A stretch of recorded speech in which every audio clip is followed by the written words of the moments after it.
Assalamualaikum warahmatullahi wabarakatuh dan selamat sejahtera Cik ucapkan kepada semua murid yang akan mengikuti kelas cikgu pada hari ini. Baiklah, murid-murid, pada hari ini kita akan teruskan sesi latihan kita dengan satu lagi soalan yang telah disediakan.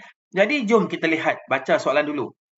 Baca bahan-bahan di bawah kemudian jawab soalan-soalan yang berikutnya dengan menggunakan ayat anda sendiri. Jadi, jika kita telitikan di sini, kita dapat 3 bahan. Bahan pertama, bahan kedua dan bahan ketiga. Jadi, jom kita teliti bahan-bahan tersebut. Bahan pertama, jika kita lihat, adalah berkaitan dengan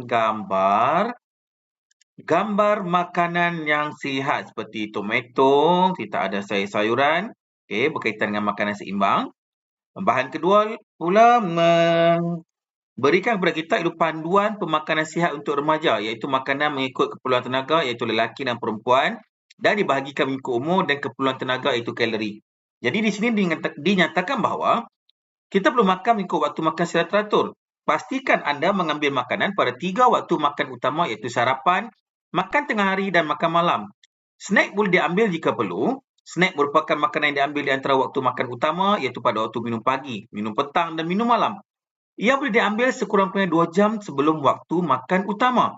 Pilih snack berkhasiat dan sihat seperti kacang rebus dan sandwich tuna. Baiklah, yang ketiga di sini dinyatakan bahawa makan pelbagai jenis makanan mengikut saranan pengambilan. Iaitu piramid makanan Malaysia menggariskan pengambilan makanan daripada 5 kumpulan makanan seperti berikut. Kumpulan nasi, mi, roti, bijirin, produk bijirin dan ubi-ubian. Kita perlu ambil 4 hingga 8 sajian bijiran dan produk bijiran sehari. Bagi kumpulan kedua, iaitu buah-buahan dan sayur-sayuran, kita perlu ambil 2 sajian buah-buahan dan 3 sajian sayur-sayuran dalam sehari. Bagaimana pula dengan ikan, daging, ayam, telur dan kekacang? Kita perlu ambil setengah hingga 2 sajian daging ayam, telur serta 1 sajian ikan dalam sehari. Dan bagi susu dan produk tenusu, kita perlu ambil 1 hingga 2 sajian susu dan produk tenusu sehari. Dan yang terakhir, jika makanan yang mempunyai lemak, minyak, gula dan garam, ini merupakan sumber tenaga yang penting dan turut membekalkan asid lemak namun perlu dikurangkan, terutamanya lemak dan minyak. Baiklah, bagaimana pula dengan bahan ketiga? Bahan ketiga telah diberikan kepada kita sejenis syair. Syair. Dengarlah tuan nenek berpesan, nasihat ini jadikan pedoman. Hidup sihat perlu diutamakan, rajinkan diri, amal senaman. Jadi diminta kita untuk amalkan senaman lah, kerap membuat senaman. Dengarlah tuan nasihat yang ada, hidup kita sihat sentiasa. Janganlah leka, janganlah lupa berbuat baik sesama kita. Jadi diminta kita untuk sentiasa berbuat baik. Andailah tuan sayangkan diri, usah diikut godaan hati, makanan seimbang, amalan terperi, kelak hidup segak bestari. Jadi, dia minta untuk kita mengamalkan amalan makanan seimbang seperti mana telah dibincangkan tadi. Demikian nasihat, ikhlas di hati, jaga kesihatan, cerdaskan diri, nasihat jangan dipandang sepi, kelak tuan merana diri. Jadi dia cakap, apa saja yang dinyatakan di sini perlu diikut. Jika tidak, ia akan membawa kesan kepada diri sendiri. Baiklah. Jadi, kita lihat soalan yang melibatkan ketiga-tiga bahan, kemudian kita cuba jawab. Baiklah. Berdasarkan bahan 1 dan bahan 2 di atas, nyatakan cara mengamalkan gaya hidup sihat. Jadi, telah dinyatakan dengan jelas bahawa perlu rujuk bahan 1 dan bahan 2. Jom kita lihat. Untuk bahan 1, menunjukkan pemakanan, makanan seimbang yang ada semua bahan-bahan dalam ni, sayur ke kacang, macam-macam lagi. Kemudian untuk bahan 2 telah dinyatakan dengan jelas tentang pemakanan seimbang. Pemakanan seimbang, makan mengikut keperluan tenaga. Kemudian makan mengikut waktu makan yang teratur. Baik. Untuk bahan 1 dan bahan 2. Jadi ada 2 lah cara untuk mengamalkan gaya hidup sihat. Satu, pemakanan yang seimbang. Pemakanan seimbang. Pemakanan seimbang dekat sini kita tulis tunjuk pada bahan 1. Bahan 1 pun ada makanan seimbang. Bahan 2 pun berkaitan dengan pemakanan. Baiklah. Jadi kedua-dua bahan ni menerangkan tentang pemakanan seimbang. Jadi kita tuliskan di sini.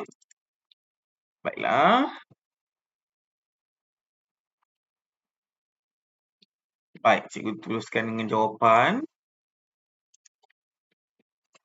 Berdasarkan bahan 1 dan bahan 2 di atas, cara mengamalkan gaya hidup sihat ialah mengamalkan pemakanan seimbang. Baik.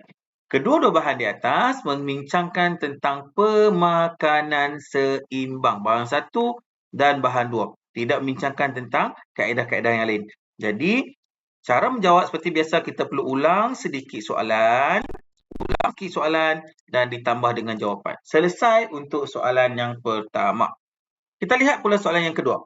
Nyatakan dua nilai yang sama yang terdapat dalam ketiga-tiga bahan tersebut. Baiklah, ketiga-tiga bahan tersebut, apakah nilai yang dibincangkan dalam ketiga-tiga bahan tersebut? Kita lihat di sini bercakap tentang makanan seimbang. Di sini pun bercakap tentang makanan seimbang. Di sini juga cakap tentang hidup sihat diutamakan, perlu rajin bersenam, perlu ada makanan seimbang juga. Jadi, apa nilai jika kita amalkan pemakanan seimbang dan gaya hidup yang sihat? Baik, jom kita buat sama-sama. Pertama sekali, kita perlu ambil sedikit soalan. Dua nilai yang sama terdapat dalam ketiga-tiga bahan tersebut ialah, baik, yang pertama ialah nilai yang pertama ialah nilai kalau kita makan, kita sentiasa bersederhana, nilainya ialah nilai kesederhanaan. Jadi nilai kesederhanaan. Jadi selepas kita memberikan nilai, kita perlu beri pengukuhan mengapa nilai tersebut dinyatakan. Okey, beri pengukuhan. Pengukuhan cikgu buat sini ialah kita mestilah bersederhana ketika makan dengan tidak mengambil makanan secara berlebihan. Okay. Jadi, jawapan yang cikgu beri di sini merangkumi ketiga-tiga bahan. Tidak merujuk bahan 1, bahan 2 atau bahan 3. Namun, kita rujuk kepada ketiga-tiga bahan untuk mendapatkan satu nilai, iaitu nilai kesederhanaan. Bagaimana pula dengan nilai kedua? Jika murid-murid lihat, semuanya meminta kita untuk mengikut, patuh. Sama ada patuh terhadap pemakanan yang sihat, patuh terhadap nasihat orang-orang tua. Jadi, cikgu rasa nilai kedua yang terdapat di dalam bahan ialah nilai kepatuhan. Baiklah, sekarang kita perlu buat pengukuhan. Ini kaedahnya ya. Perlu buat pengukuhan. Kita perlulah patuh kepada panduan pemakanan dan amalan pemakanan yang sihat. Baik. Di sini dapat kita lihat bahawa untuk menjawab soalan nilai, mesti sebut nilai dan mesti berikan penegasan atau pengukuhan.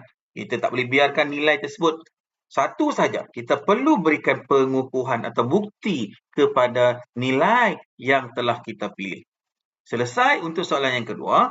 Bagaimana pula dengan soalan ketiga? Yang ketiga, kita baca dulu soalannya. Obesiti ialah satu penyakit yang semakin meningkat dalam kalangan kanak-kanak. Pada pendapat anda, apakah peranan ibu bapa dalam mencegah obesiti dalam kalangan kanak-kanak? Jadi, apakah langkah untuk mencegah obesiti dalam kalangan kanak-kanak? Kita lihat di sini dia minta peranan ibu bapa. Jadi, murid-murid tidak dibenarkan untuk memberikan peranan selain daripada ibu bapa.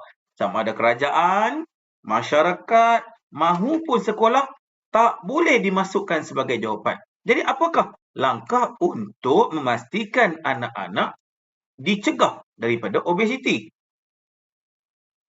Untuk menjawab soalan ini, kita tidak perlu rujuk ketiga-tiga bahan di atas kerana jelas di sini soalan meminta kita untuk memberikan jawapan sendiri apabila soalan menanyakan kepada kita pada pendapat anda. Jadi, kita mulakan dengan pada pendapat saya.